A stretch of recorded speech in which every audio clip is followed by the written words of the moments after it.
Toll পড়া গালে মিষ্টি হাসি, প্রাণবন্ত অভিনয় আর সামাজিক যোগাযোগ মাধ্যমে স্বতঃস্ফূর্ত উপস্থিতির মাধ্যমে অল্প সময়ে তিনি অর্জন করেছেন বিপুল জনপ্রিয়তা। গ্ল্যামার আর প্রতিভার মিশেলে রচনা করেছেন একের পর এক সাফল্য গাথা। চলতি বছরই IMDb প্রকাশিত বিশ্বের সেরা সুন্দরী অভিনেত্রীদের তালিকায় অর্জন করে নেন তৃতীয় স্থান। 28 বছর বয়সী পাকিস্তানি গ্ল্যামার গার্ল হানিয়া আমিরের সম্পদের পরিমাণও বয়স অনুযায়ী আকাশচুম্বী, আনুমানিক 43 কোটি রুপি। এই বয়সেই তিনি জায়গা করে নিয়েছেন পাকিস্তানের সর্বোচ্চ পারিশ্রমিক পাওয়া অভিনয় শিল্পীদের দলে। ধারাবাহিক নাটকের প্রতি পর্বের জন্য পারিশ্রমিক নেন 3 থেকে 4 লাখ রুপি। প্রজন্মের ক্রাশে পরিণত হওয়া হানিয়া আমিরের জনপ্রিয়তার পেছনে সবচেয়ে বড় কারণ তার সিম্পলিসিটি, স্বাভাবিকতা বা সরলতা। তিনি ক্যামেরার সামনে যেমন, সোশ্যাল মিডিয়াতেও ঠিক তেমনই খোলামেলা ও হাসি খুশি। ইনস্টাগ্রাম ও টিকটকে তার ভিডিওগুলো তরুণদের মাঝে তুমুল সাড়া ফেলে। নিজের জনপ্রিয়তা নিয়ে হানিয়ার ভাষ্য, আমি সবসময় বলি আমি আমার জনপ্রিয়তা নিয়ে ভয় পাই, কারণ মনে হয় যখন আমি আল্লাহর সামনে যাব তখন কি বলবো। হানিয়া আমিরের জন্ম শোয়েব আখতারের রাওয়ালপিন্ডিতে 1997 সালের 12 ফেব্রুয়ারি। পাঞ্জাব প্রদেশের সাধারণ পরিবার থেকে উঠে আসেন তার বাবা মা। তবে মেয়ের প্রতিভা আবিষ্কার করতে তারা ভুল করেননি।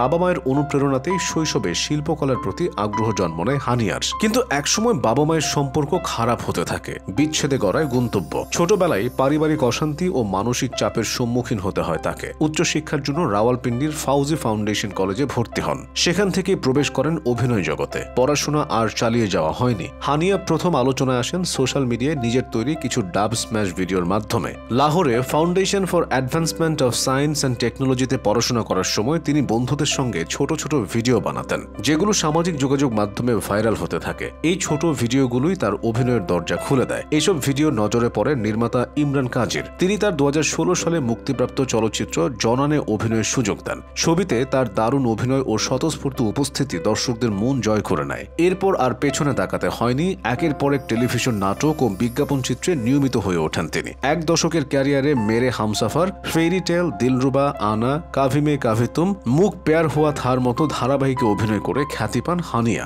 বলিউডে হানিয়ার অভিষেক ঘটে সর্দারজি 3 সিনেমা দিয়ে। সিনেমাটি পাকিস্তানেও দুর্দান্ত ব্যবসা করে। এই সিনেমার নূর চরিত্রে অভিনয় করে দুই দেশে ব্যাপক প্রশংসা কুড়িয়েছেন। অভিনয় নিয়ে আত্মবিশ্বাসী হানিয়া আমির বলেন, আমি চাই না মানুষ আমাকে শুধু সুন্দরী নায়িকা হিসেবেই জানুক। আমি একজন অভিনেত্রী আর আমি চ্যালেঞ্জিং চরিত্রে কাজ করতে চাই। একই সঙ্গে তিনি ফ্যাশন ও বিউটি ব্র্যান্ডগুলোরও পছন্দের মুখ হয়ে উঠেছেন। দীর্ঘ সময় ধরে কাজ করছেন সানসিল্ক, মেবিলিনের মতো আন্তর্জাতিক খ্যাতিসম্পন্ন ব্র্যান্ডের অ্যাম্বাসেডর হিসেবে। অ্যাম্বাসেডর ছিলেন PSL এর পেশোয়ার জালমি দলের। কাজের বাইরে একাধিকবার ব্যক্তিগত জীবন নিয়েও খবরের শিরোনাম হয়েছেন হানিয়া। অভিনেতা আসিম আজহারের সঙ্গে তার ঘনিষ্ঠ সম্পর্ক একসময় ভক্তদের কাছে ছিল কাপল গোলস। তাদের একসঙ্গে কাজ করা, গান আর প্রকাশ্য আড্ডা ভক্তরা আগ্রহ নিয়ে অনুসরণ করত। তবে সময়ের সঙ্গে সঙ্গে সেই সম্পর্ক ভাঙনের মুখে পড়লে হানিয়া নিজেই সামাজিক মাধ্যমে তা স্পষ্ট করে দেন। বর্তমানে হানিয়া আমির সিঙ্গেল, তবে মাঝে মধ্যেই বিভিন্ন সহ অভিনেতার সঙ্গে তার নাম জড়ায়। ভারতীয় র্যাপার বাদশার সঙ্গেও প্রেমের গুঞ্জন ছড়িয়েছিল, তবে হানিয়ার মতে সেটা শুধুই বন্ধুত্ব।